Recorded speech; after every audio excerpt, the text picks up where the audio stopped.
Hi achievers. நீங்க எந்த industrial business பண்ணிருந்தாலும் நீங்க கண்டிப்பா தெரிஞ்சுக்க வேண்டிய ஒண்ணு டிஜிட்டல் மார்க்கெட்டிங். டிஜிட்டல் மார்க்கெட்டிங்னா என்ன, அதை எப்படி பண்ணலாம், யார் பண்ணலாம்ன்றத டோட்டலா இந்த வீடியோல பார்க்கலாம். ஃபர்ஸ்ட் ஒன், டிஜிட்டல் மார்க்கெட்டிங்னா என்ன? சிம்பிளா சொல்லணும்னா ஆன்லைன் நடக்கிற எல்லா மார்க்கெட்டிங்குமே டிஜிட்டல் மார்க்கெட்டிங் தான். டிவி, பேப்பர், போஸ்டர் இது எல்லாமே ட்ரெடிஷனல் மார்க்கெட்டிங். அதுக்கு ஆப்போசிட்டா Instagram, Google, YouTube, WhatsApp, website இது எல்லாமே டிஜிட்டல் மார்க்கெட்டிங் உள்ள தான் வரும். எக்ஸாம்பிளுக்கு இன்ஸ்டாகிராம்ல ஆட்ஸ், யூடியூப்ல ஸ்பான்சர் வீடியோ, கூகுள்ல டாப் ரிசல்ட். செகண்ட் ஒன், எதுக்காக டிஜிட்டல் மார்க்கெட்டிங் தேவை? இப்ப இருக்க ஜெனரேஷன்ல ஏதாச்சும் ஒன்று தெரிஞ்சுக்கணும்னாலே எல்லாரும் இன்டர்நெட்டுக்குள்ள தான் போறாங்க. ரெஸ்டாரண்ட் கண்டுபிடிக்கணும்னா கூகுள், ட்ரெஸ் ஏதாவது வாங்கணும்னா இன்ஸ்டாகிராம், இல்ல ரிவ்யூ ஏதாவது பார்க்கணும்னா யூடியூப். இந்த மாதிரி ஆன்லைன்லயே இருக்க ஜெனரேஷன்ல உங்க பிசினஸ் மட்டும் ஆஃப்லைன்ல பண்ணா கண்டிப்பா சக்சஸ் ஆகிறதுக்கான வாய்ப்பு ரொம்பவே கம்மியா இருக்கும். மோஸ்ட் ஆஃப் த பிசினஸ் இப்போ ஆன்லைன்குள்ள வந்துட்டாங்க. டிஜிட்டல் மார்க்கெட்டிங்ல இருக்க பெனிஃபிட்ஸ் எல்லாம் என்னன்னு பாத்தீங்கன்னா, லோ பட்ஜெட்ல நிறைய பேர்கிட்ட உங்க பிசினஸ் கொண்டு போக முடியும். அது மட்டும் இல்லாம எக்ஸாக்டா ஆடியன்ஸை டார்கெட் பண்ண முடியும். எக்ஸாம்பிளுக்கு உங்களோட ஆடியன்ஸ் எந்த லொகேஷன், எந்த ஏஜ் குரூப், எந்த ஜெண்டர்ல பார்க்கணும்ன்றது வரைக்கும் சூஸ் பண்ணிக்கலாம். அது மட்டும் இல்லாம இந்த டேட்டாஸ்லாம் வச்சு அனலைஸ் பண்ணி உங்களோட பிசினஸ் இன்னும் grow பண்ணலாம். இதெல்லாம் விட ஒரு பெரிய பெனிஃபிட் என்னன்னா, உங்களோட பிசினஸ்க்கு குளோபல் எக்ஸ்போஷர் கிடைக்கும். எக்ஸாம்பிளுக்கு நீங்க ஆஃப்லைன்ல ஒரு பிசினஸ் ஸ்டார்ட் பண்றீங்கன்னா, அது அந்த இடத்துல இருந்து ஒரு 10 கிலோமீட்டர் ரேடியஸ்க்குள்ள நிறைய பேருக்கு தெரியறதுக்கான வாய்ப்புகள் இருக்கு. ஆனா இதுவே நீங்க ஆன்லைன்ல ப்ரமோஷன் பண்ணும்போது அது வேர்ல்டு வைட் ஸ்ப்ரெட் ஆகும். Third one, types of digital marketing.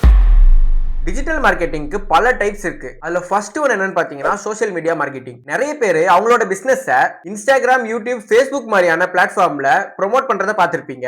இதுக்கு பேர் தான் social media marketing. Second one என்னன்னு பாத்தீங்கன்னா SEO, அதாவது சர்ச் இன்ஜின் ஆப்டிமைசேஷன். இது எதுக்காக யூஸ் பண்றோம்னா, கஸ்டமர் நம்ம ப்ராடக்ட்டை சர்ச் பண்ணும்போது நம்மளோட வெப்சைட் டாப்ல வரணுன்றதுக்காக யூஸ் பண்றோம். ஏன்னா டாப்ல வர வெப்சைட்டை தான் most of the people open பண்ணுவாங்க. இது மூலமா நம்மளால சேல்ஸ் ஜெனரேட் பண்ண முடியும். Third one, affiliate marketing. உங்களோட ப்ராடக்ட்டை நீங்க மட்டும் ப்ரோமோட் பண்ணாம உங்களுக்கு பதிலா யார் வேணா ப்ரோமோட் பண்ணலாம். அவங்க சேல் பண்ற ஒரு ப்ராடக்ட்டுக்கும் நீங்க ஒரு % ஆஃப் கமிஷன் கொடுத்தா மட்டும் போதும். உங்களுக்கும் சேல்ஸ் நடந்த மாதிரி ஆச்சு, அவங்களுக்கும் கமிஷன் வந்த மாதிரி ஆச்சு. இதுதான் affiliate marketing. Last one, influencer marketing. இப்பதான் புதுசா ஒரு பிசினஸ் ஸ்டார்ட் பண்றீங்க, ஒரு ப்ராடக்ட் லான்ச் பண்றீங்க.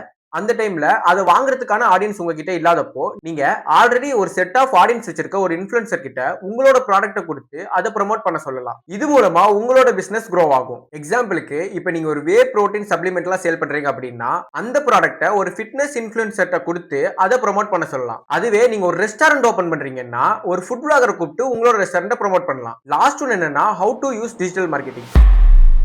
நீங்க ஆல்ரெடி ஒரு பிசினஸ் ரன் பண்ணிருந்தாலும் சரி, இல்ல இப்பதான் ஸ்டார்ட் பண்றீங்கனாலும் சரி, நீங்க பண்ண வேண்டிய ஃபர்ஸ்ட் விஷயம் உங்களுக்குன்னு ஒரு சோஷியல் மீடியா பேஜ் கிரியேட் பண்றது. அதாவது உங்களோட ப்ராடக்ட்டோட details, product image, product videos இது மாதிரியானதெல்லாம் போஸ்ட் பண்ணலாம். இதனால ஆடியன்ஸுக்கு உங்களோட ப்ராடக்ட் என்னன்றது ஈஸியா கன்வே ஆகும். அடுத்ததா நீங்க ஆட்ஸ் ரன் பண்ணலாம். கூகுள், மெட்டா இந்த மாதிரியான பிளாட்ஃபார்ம்ல உங்களோட ஆட்ஸ் நீங்க ரன் பண்ணும்போது நார்மலா ரீச் ஆகிறத விட இன்னும் அதிகமா ரீச் ஆகும். இந்த டிஜிட்டல் மார்க்கெட்டிங் எந்தெந்த டூல்ஸ் யூஸ் பண்ணி பண்ணலான்றத பத்தி ஒரு வீடியோ வேணும்னா கமெண்ட் பண்ணுங்க. கண்டிப்பா அதை பத்தி ஒரு வீடியோ போடுறேன். இந்த வீடியோ உங்களுக்கு பிடிச்சா லைக் பண்ணுங்க. அண்ட் இந்த மாதிரி மோர் இன்ட்ரெஸ்டிங் கண்டென்ட்க்கு நம்ம சேனலை சப்ஸ்கிரைப் பண்ணிருங்க.